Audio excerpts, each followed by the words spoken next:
ठाकुर साहब, आज आपने प्रेस वार्ता बुलाई है, क्या कुछ करना चाहें, क्या कुछ नया कर रही है महाराणा प्रताप सेना? देखिए, कल हमने सनातन धर्म जनजागरण यात्रा का समापन किया। आपको पता है कि 8.5 लाख हमने हनुमान चालीसा बांटे। अभी 11,11,000 हनुमान चालीसा पूरे हमने बांटने का संकल्प लिया था, जिसमें 8,51,000 हनुमान चालीसा बढ़ चुका है। शेष 2.5 लाख हनुमान चालीसा 2.5-3 लाख के आसपास मेरे पास अभी बचे हुए हैं, जिनको हम अक्षरधाम से अयोध्या यात्रा हमारी अतिशीघ्र है। आज यात्रा समापन और झंडारोहण करने के बाद कलमिंदर जी हैं, सेना से जुड़े हुए व्यक्ति हैं, आज मैं इनको कार्यकारी दिल्ली का प्रदेश अध्यक्ष बना रहा हूं। मेरी बहुत बहुत बधाई है, शुभकामनाएं हैं कि महाराणा प्रताप सेना को घर घर में पहुंचा दें, हर विधानसभा में पहुंचा दें, हर जिले में पहुंचा दें। और मैं तो चाहता हूं कि ये प्रदेश अध्यक्ष कार्यकारी ही न बने। केजरीवाल को हटाकर अगर इनके अंदर ताकत है तो हम तो इन्हें मुख्यमंत्री का सीएम कैंडिडेट भी घोषित करने की क्षमता रखते हैं, क्योंकि मैं भारतीय जनता पार्टी के शीर्ष नेतृत्व से पहले ही कह चुका हूं कि महाराणा प्रताप सेना ने ठाना है दिल्ली से केजरीवाल मुक्त बनाना है। भारतीय जनता पार्टी के पास न यहाँ बुनियाद है न जमीन है। तो दिल्ली में तो अगर सरकार बनेगी, क्योंकि हम अहिल्याबाई होलकर का भी सम्मान करते हैं, हम महर्षि वाल्मीकि का भी सम्मान करते हैं, हम महाराणा प्रताप का भी सम्मान करते हैं, हम भगवान परशुराम का भी सम्मान करते हैं। महाराणा प्रताप सेना सर्व समाज की संस्था है। हम देश का प्रधानमंत्री मोदी जी को देखना चाहते हैं, लेकिन सांसद और विधायक हम बदलने के लिए समय समय पर प्रस्ताव भेजते रहते हैं, चाहे वह उत्तर प्रदेश के विधायक सांसद हो, चाहे वह दिल्ली के सांसद विधायक हो। मोदी जी के नाम पर जीतने वाले सांसद विधायक मेरी चेतावनी सुन लें, अब मोदी जी के नाम पर सांसद विधायक तो नहीं बनने दूंगा, चाहे इसके लिए मुझे किसी भी हद तक क्यों ना जाना पड़े। काम जो व्यक्ति करेगा, जो जमीन का होगा, अब दिल्ली का सांसद, उत्तर प्रदेश का सांसद, बिहार का सांसद, राजस्थान का सांसद वही बनेगा। मैं तो भारतीय जनता पार्टी के राष्ट्रीय अध्यक्ष आदरणीय जेपी नड्डा जी, प्रधानमंत्री जी को मैं चिट्ठी लिखने वाला हूं, देश के सचिव गृह मंत्री जी को मैं चिट्ठी लिखने वाला हूं कि ऐसे व्यक्तियों को आप सांसद और विधायक का टिकट ना दें जिनके पास एक भी जनता जनमानस कल्याण का एक भी कार्य ना हो।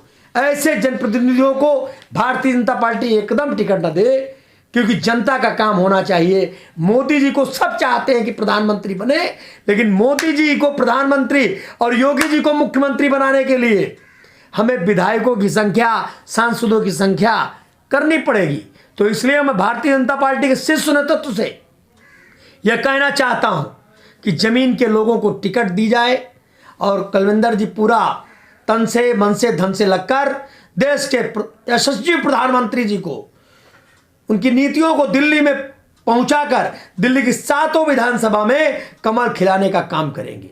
और दिल्ली की 17 विधानसभा में आने वाले 2025 के चुनावों में भी ये अपने कार्यकारी प्रदेश अध्यक्ष के रहते हुए दिल्ली की समस्त विधानसभाओं में भारतीय जनता पार्टी का कमल खिलाने का काम करेंगे। भारतीय जनता पार्टी को तय करना है कि इनको सीएम बनाएगी, इनको डिप्टी सीएम बनाएगी, इनको मंत्री बनाएगी, लेकिन मेरा प्रयास अगर रहा तो मैं तो इनको दिल्ली का मुख्यमंत्री बना सकता हूं। बस इनको ये अपनी ताकत और क्षमता देखनी होगी। और मैं भी चिट्ठी भी लिखूंगा वीरेंद्र सचदेवा जी को, भारतीय जनता पार्टी के राष्ट्रीय अध्यक्ष जी को, कि मैंने आज दिल्ली के कार्यकारी प्रदेश अध्यक्ष की नियुक्ति कर दी है।